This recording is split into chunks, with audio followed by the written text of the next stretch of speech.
Assalamualaikum warahmatullahi wabarakatuh. Saya Siti Khadijah dengan NIM 2415002 dari Prodi Perbankan Syariah. Pada kesempatan ini, saya akan menjelaskan materi mengenai konsep dasar, perencanaan, dan bukti audit yang disusun dalam 5 bab utama sebagai peta jalan auditor profesional. Pada bab 1, kita akan membahas konsep dasar auditing sebagai pondasi dalam memahami proses audit secara keseluruhan.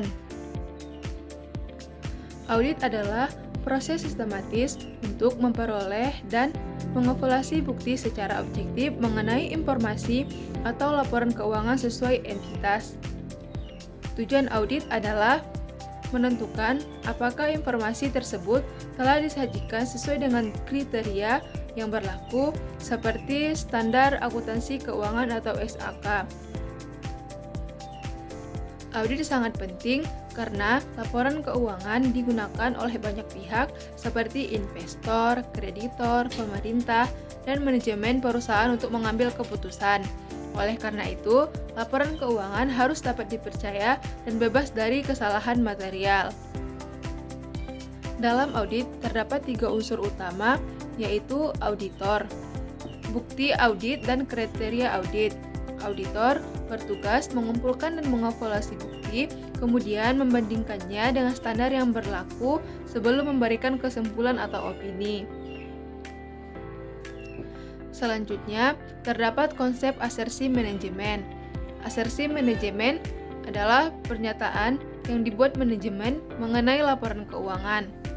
Auditor harus menguji apakah asersi tersebut benar.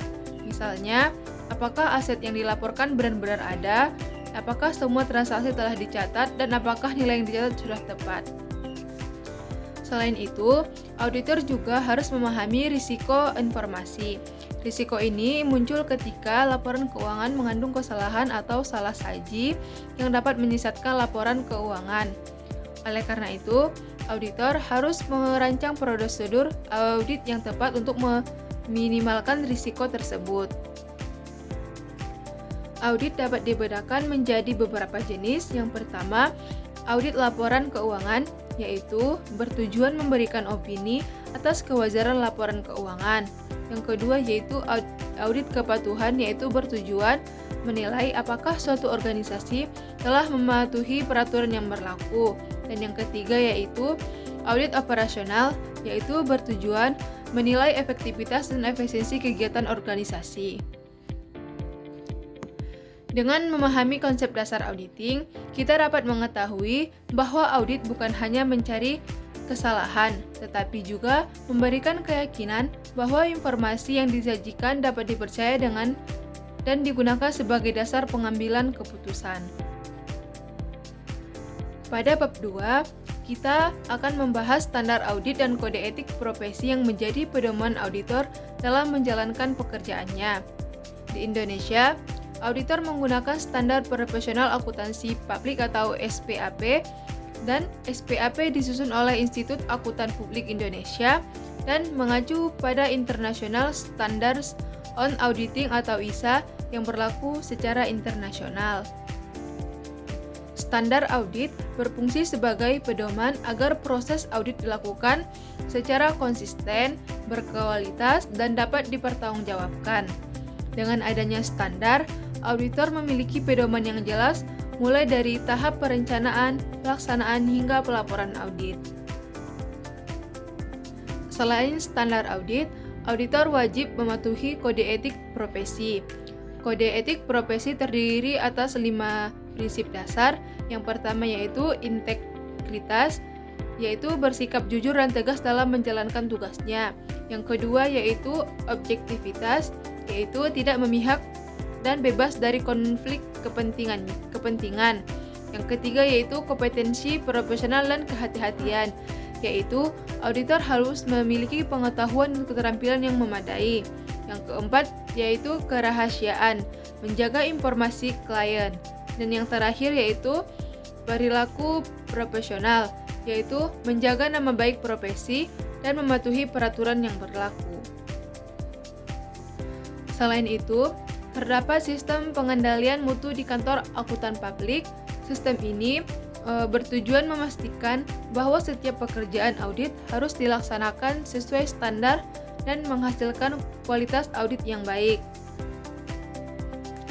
Standar audit dan kode etik sangat penting karena kepercayaan masyarakat terhadap audit bergantung pada kualitas dan independensi auditor tersebut. Jika auditor tidak mematuhi standar dan etika profesi, maka hasil audit dapat diragukan dan kehilangan kredibilitas.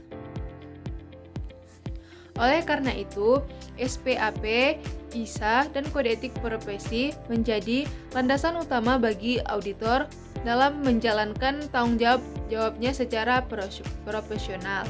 Pada bab 3, kita akan membahas mengenai audit laporan keuangan dan tanggung jawab auditor.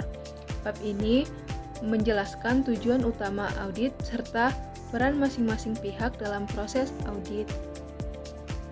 Audit laporan keuangan merupakan pemeriksaan yang dilakukan oleh auditor independen terhadap laporan keuangan suatu perusahaan. Tujuannya adalah untuk memberikan opini mengenai apakah laporan keuangan telah disajikan secara wajar dan sesuai dengan standar akuntansi yang berlaku. Dalam audit, terdapat pembagian tanggung jawab antara manajemen dan auditor. Manajemen bertanggung jawab menyusun laporan keuangan dan memastikan bahwa informasi yang disajikan sudah benar sesuai standar akuntansi. Selain itu, manajemen juga bertanggung jawab membangun sistem pengendalian internal yang baik agar dapat mencegah kesalahan dan kecurangan.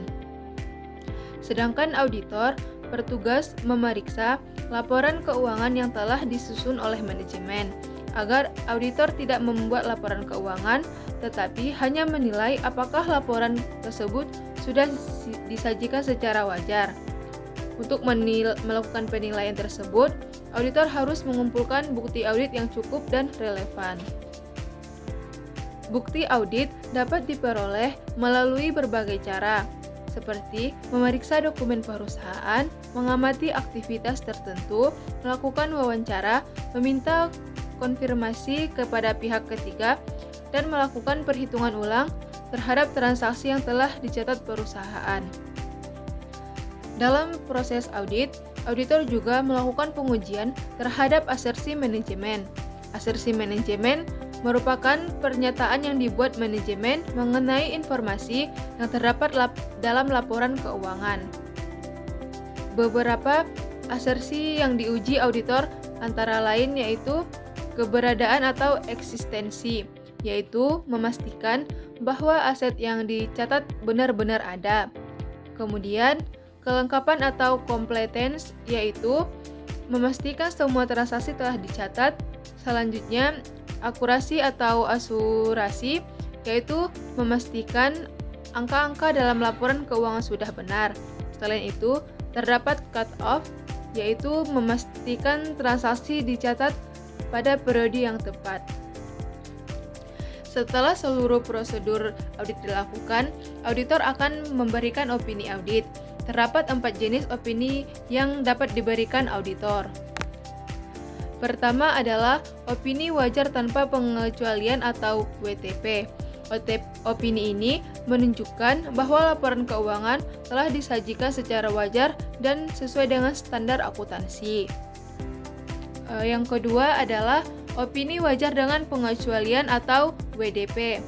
Opini ini diberikan apabila terdapat masalah tertentu, namun tidak memengaruhi keseluruhan laporan keuangan. Ketiga adalah opini tidak wajar atau adverse opinion.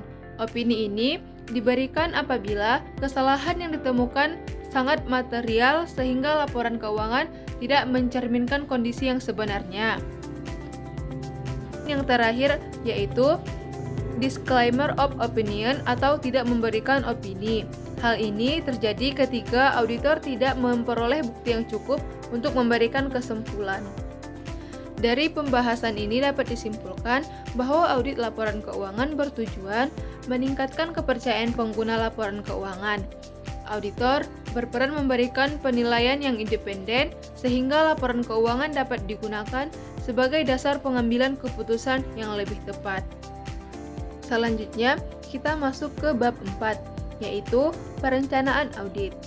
Perencanaan audit merupakan tahap awal yang sangat penting dalam proses audit karena menentukan bagaimana audit akan dilaksanakan. Perencanaan audit adalah proses penyusunan strategi dan langkah kerja auditor agar audit dapat berjalan secara efektif, efisien, dan sesuai dengan tujuan yang telah diterapkan. Melalui perencanaan yang baik, auditor dapat mengetahui area mana yang memiliki risiko tinggi dan membutuhkan perhatian lebih besar.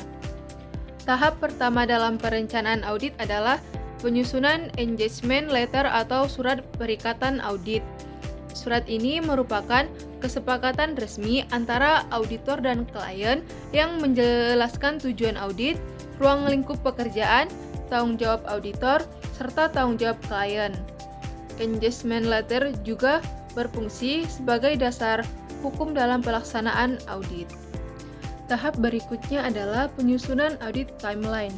Audit timeline merupakan jadwal kegiatan audit yang digunakan untuk mengatur kapan saja pekerjaan audit yang dilakukan, baik audit inter maupun audit final. Dengan adanya jadwal yang jelas, auditor dapat mengelola waktu secara lebih efektif dan memastikan pekerjaan selesai sesuai target. Selanjutnya, auditor menyusun audit program. Audit program adalah dokumen yang berisi daftar prosedur audit yang dilakukan selama pemeriksaan. Program audit menjadi pedoman kerja bagi auditor dalam mengumpulkan bukti audit dan melakukan pengujian terhadap akun-akun yang akan diperiksa. Di dalam gambar juga dijelaskan mengenai manajemen perikatan dan taktik lapangan. Hal ini berkaitan dengan bagaimana auditor mengelola tim audit, membagi tugas, menentukan metode pemeriksaan, serta mengatur sumber daya yang tersedia agar pekerjaan audit dapat berjalan dengan lancar.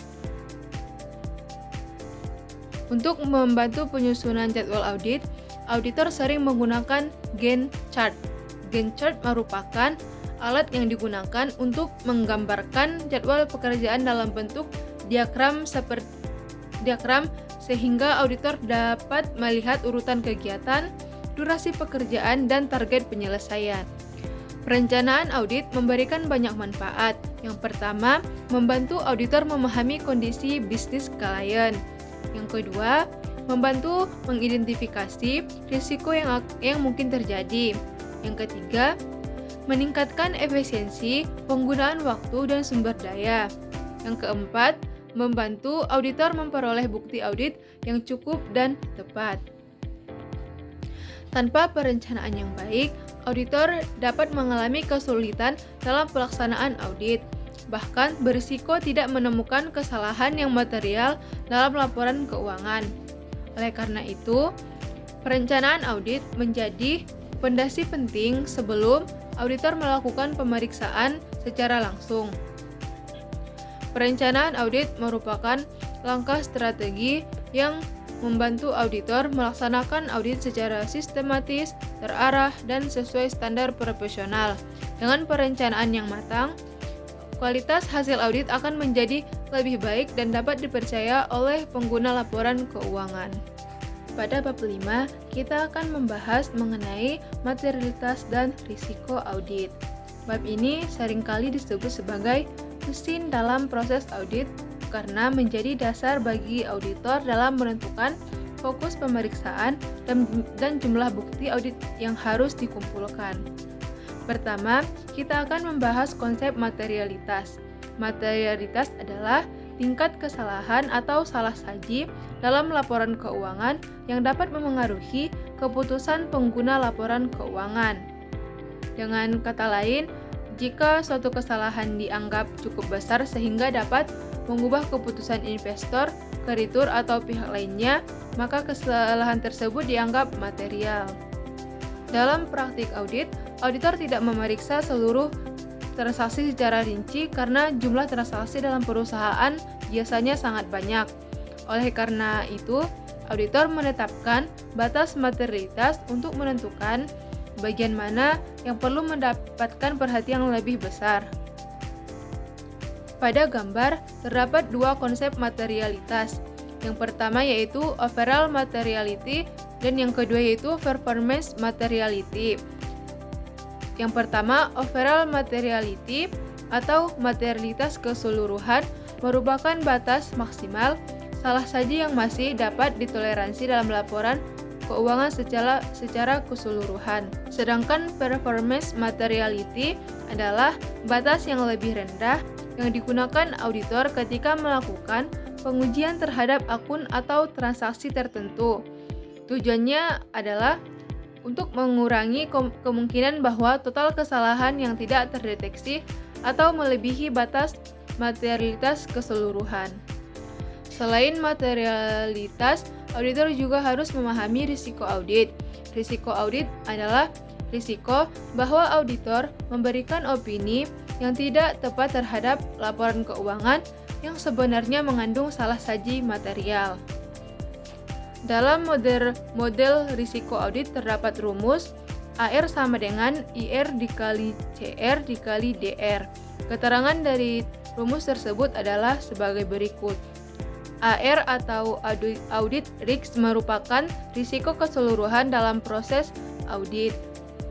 IR atau inherent risk adalah risiko bawaan yang secara alami melekat pada suatu akun atau transaksi. Misalnya, akun persediaan memiliki risiko bawaan yang tinggi karena rentan terhadap kehilangan, kerusakan, atau kesalahan pencatatan.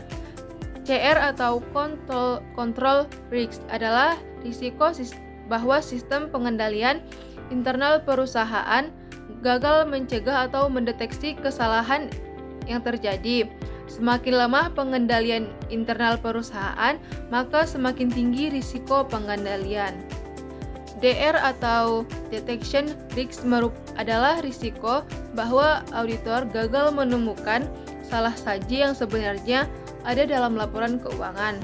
Risiko ini dapat dikurangi dengan meningkatkan kualitas dan jumlah prosedur audit yang dilakukan. Hubungan ketiga risiko tersebut sangat penting.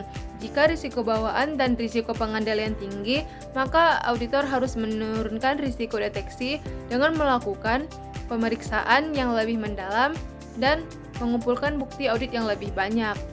Selanjutnya, pada gambar terdapat heat map risk matrix atau matriks risiko.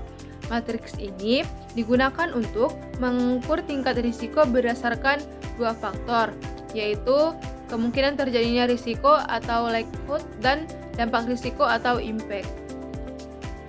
Semakin tinggi kemungkinan dan dampaknya, maka risiko akan berada pada zona merah.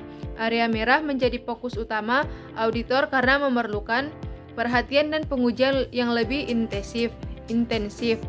Sebaliknya, area hijau menunjukkan risiko yang relatif rendah sehingga auditor dapat melakukan pengujian yang lebih sederhana. Melalui penilaian materialitas dan risiko audit, auditor dapat menentukan strategi audit yang tepat.